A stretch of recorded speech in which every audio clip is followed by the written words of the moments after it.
Hace 3 años Guatemala cumplía 200 años de su independencia. Esta celebración fue una excusa para el expresidente Alejandro Yamatei, quien ordenó la construcción de 14 escuelas con las que pretendía ser recordado en la historia.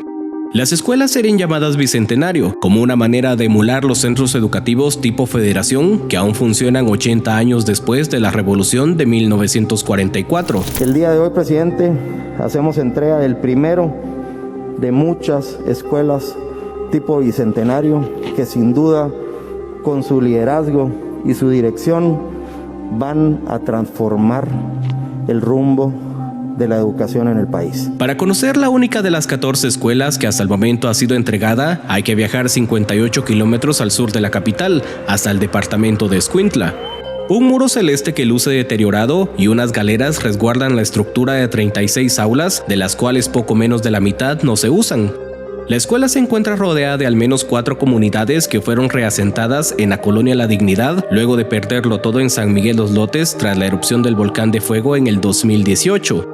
El 21 de febrero del 2022, el gobierno montó un evento en la Escuela Bicentenario para inaugurarla y también para dar por iniciado el ciclo escolar. Realmente nos embarga la emoción porque hace muchísimos años que en el país no se veía una infraestructura como esta. Tuvieron que pasar 72 años para que en este país se construyeran o se principiaran a construir escuelas con visión de futuro. Desde 1950 no había esto, rezagos de muchos años. Sin embargo, esta es la primera. 2 años después cambia la versión de quienes estaban a cargo de la obra, ya que señalan que la escuela nunca fue inaugurada. El 21 de febrero se inauguró el ciclo escolar, no la escuela.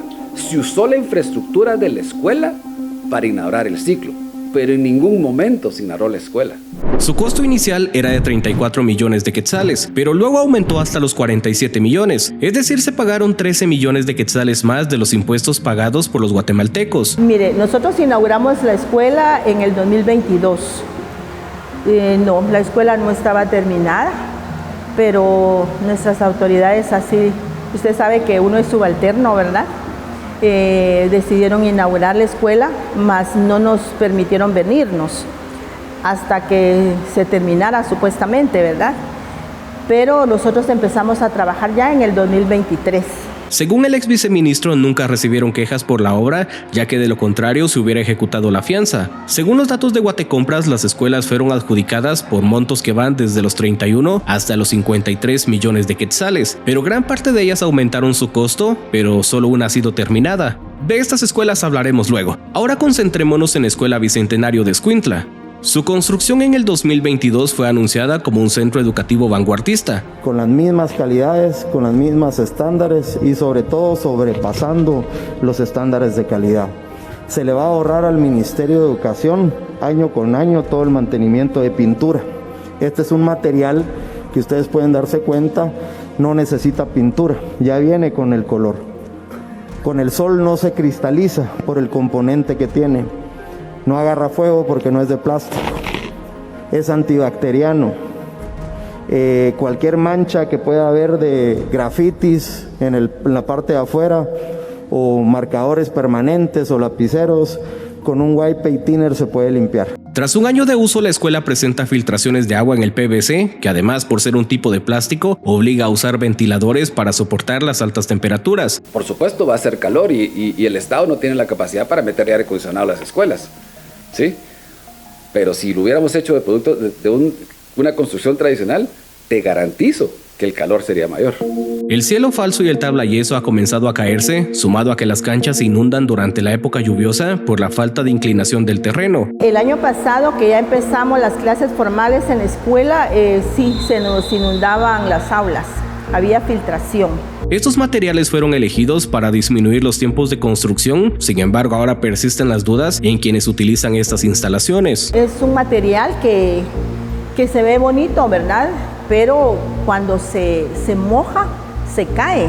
Las tuberías también se han visto sobrepasadas por las aguas pluviales que se registran con las precipitaciones. Además, se construyó una cocina que no tiene estufa propia de la escuela. A esto se suma que el centro educativo, cuando fue inaugurado, quedó conectado directamente a un poste de energía y luego de las elecciones quedó sin electricidad durante 5 meses. Hoy en día ya cuentan con fluido eléctrico, pero tienen otra preocupación: el agua potable. Mire, pues el agua viene de Conred y viene de la MUNI, pero bien está sucia, el agua tiene mal olor. En el lugar también se ofreció tecnología que hoy queda poco o casi nada de esa promesa. Este es el centro de computación que fue construido en la Escuela Bicentenario del departamento de Escuintla. Sin embargo, no hay computadoras. La razón es que únicamente fueron instaladas para el día de la inauguración en febrero del 2022, pero luego fueron retiradas de este lugar. Eso no es todo. Hablemos ahora de la matrícula estudiantil. Este es el segundo nivel de la Escuela Bicentenario de Escuintla. No está en uso. ¿Y cuál es la razón? Tiene capacidad para atender a más de 1000 alumnos. Sin embargo, actualmente tiene inscritos alrededor de 600. Y no es por falta de interés de parte de los niños, sino porque no tiene la capacidad de maestros para poder atender a esta cantidad. La situación es que, mire, muchos alumnos se quedaron sin inscripción, porque la verdad es que no contamos con maestros para que los puedan atender, ¿verdad? Cada maestro tiene más de 40 alumnos. Incluso hemos sido denunciados, ¿verdad?, ante las autoridades, pero lamentablemente no podemos recibir más niños, ¿verdad?, porque la verdad que no se pueden atender. Por la tarde en este centro educativo funciona el Instituto de Educación Básica. Sin embargo, el número no aumenta drásticamente, ya que únicamente son 100 estudiantes. A eso se suma que la obra nunca fue recibida por las autoridades de la escuela, como se constata en la liquidación, ya que consideraron que aún no se podía utilizar en ese momento. Dejamos el departamento de Escuintla y ahora nos trasladamos hasta un municipio más cercano a la capital. Hablamos de la zona 3 de Villanueva. Ahí se encuentra otro proyecto donde se pretende construir una escuela bicentenario, la cual prácticamente se está edificando en medio de la nada. Al momento de terminarse, si un niño pretende llegar a la escuela, debe caminar por esta vereda de por lo menos 2 kilómetros de terracería.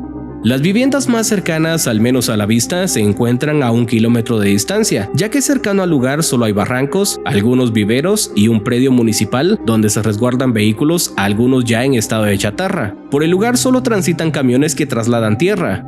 Entonces, ¿quién utilizará la escuela? Con ese proyecto, cuando el alcalde nos entrega el proyecto, nos manda el plano de topográfico, hacemos un primer montaje de la escuela para ver si se puede montar ese modelo en ese terreno.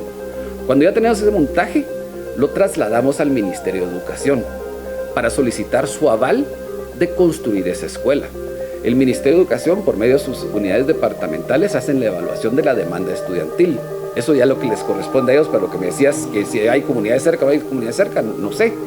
No me corresponde a mí como Ministerio de Comunicación, le corresponde al Ministerio de Educación. Para construir una escuela en el país, según el exministro de Educación, Óscar Hugo López, se deben cumplir con por lo menos 3 condiciones. Que haya una infraestructura cercana, transporte, que haya residencias cercanas, que en algún momento determinado vaya a ser un lugar en donde no haya cómo llegar a él y que también sea un lugar inseguro, un lugar que no tenga residencias, casas, colonias que abastezcan de estudiantes. ¿Cumplirá los requisitos esta construcción? En el papel la obra lleva un 45% de avance físico, aunque apenas se han colocado los cimientos. Pero además de eso, inicialmente la obra costaría 46 millones de quetzales. En la actualidad ya supera los 50 millones. Según los reportes de Segeplan, ya se pagaron 19 millones de este total. Y tras encontrar esto, ¿qué harán las nuevas autoridades del Ministerio de Comunicaciones? Señalan que están analizando todos los contratos. Algunas empresas mismas han solicitado la suspensión y en algunos casos son pocos los que nosotros hemos suspendido para poder analizar antes de que presenten pues otro avance en estimaciones, que como les repito, sí, no es el caso de todas las bicentenario, pero en general hemos tipificado que hay obras que reportan un avance del 90% y el avance real, en algunos casos hasta hemos encontrado que se reduce al 40 o 50%. Entonces, ¿qué pasó con ese otro 40% que se le pagó? ¿Dónde está el dinero de la población, verdad? De las 14 escuelas, solo una ha sido entregada. 5 no tienen ningún tipo de avance físico y una más, la de Sayaxchepetén, se prescindió su evento por falta de presupuesto, mientras que el resto tienen avances físicos entre un 45 hasta un 100%, al menos en el papel, ya que existen dudas sobre si en realidad cumplen con esos porcentajes de trabajo.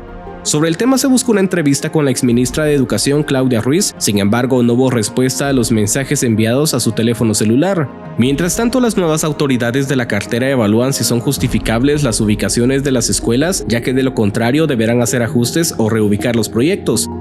A la luz de todo esto, ¿es una escuela bicentenario porque en 200 años será funcional o porque retrocedimos 200 años en el nivel educativo?